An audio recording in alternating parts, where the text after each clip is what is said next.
very sloppy, man. Very sloppy. A very sloppy win for the Buffalo Bills. But hey, that's all you got to do in the playoffs. Survive and advance. All right, so the Miami Dolphins made this game a lot closer than we thought. And the Buffalo Bills only win 34-31 in this game. The Dolphins, without their running back, Mostert, and their starting quarterback, who's been the guy for them all season long, Tua Tagovailoa, out with concussion protocol. The Dolphins bring in Skylar Thompson, guy out of Kansas State.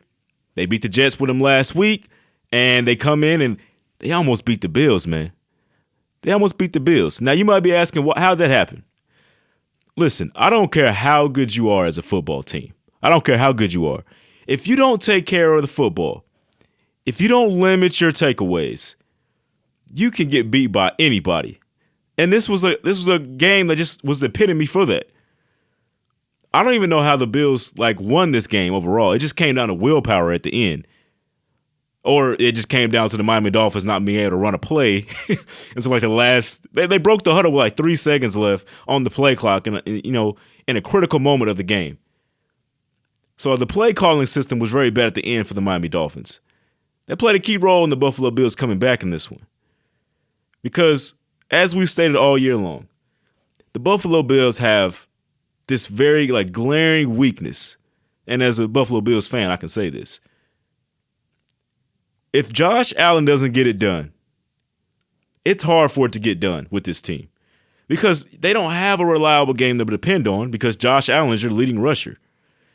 They don't have a very great defense anymore because they've had so many injuries this season that have just this defense is on its last legs, man.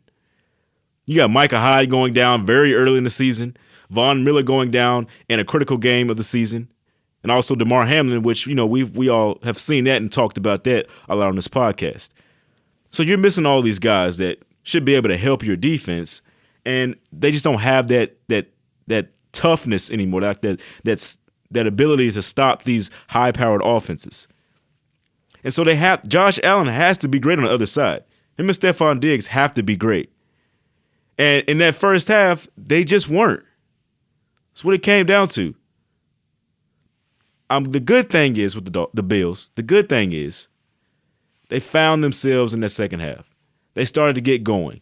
And after that last fumble with Josh Allen that was returned for a touchdown, they got it together, man. Josh Allen found his way and threw 2 quick touchdown passes, and everything was all right. It came down to a first down call that, man, see, that's why I hate when it comes down to a call from the referees to end the game. Because it's like the Miami Dolphins, they still have an out. They can just say, we got screwed by the refs. Now, that call was a little, I don't know about that one. He did look pretty short to me. But I'm on TV. I'm just looking at the TV. I can't see that on the field what they're seeing. On TV, he looked pretty short to me. That's what I'll say to that. That's why I hate when it comes down to the referees. But I want to give the Bills credit for coming back in that second half and putting that game away. Because it's a tough thing to do. It's a tough thing to do. And Josh Allen, as we talked about, he started slow. He finished the game with 350 passing yards and 3 touchdowns. He becomes the second quarterback for the Buffalo Bills in the postseason to have a stat line like that. Jim Kelly did it in 1989, the great Jim Kelly.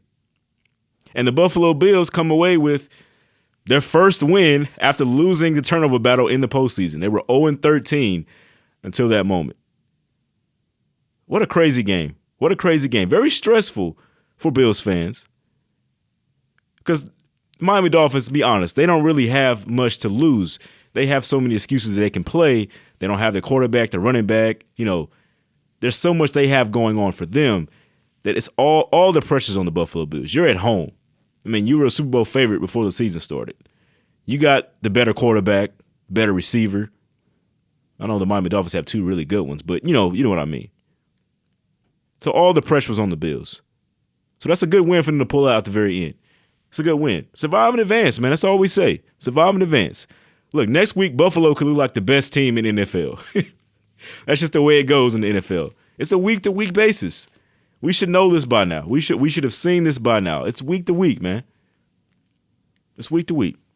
All right, let's get to the next thing.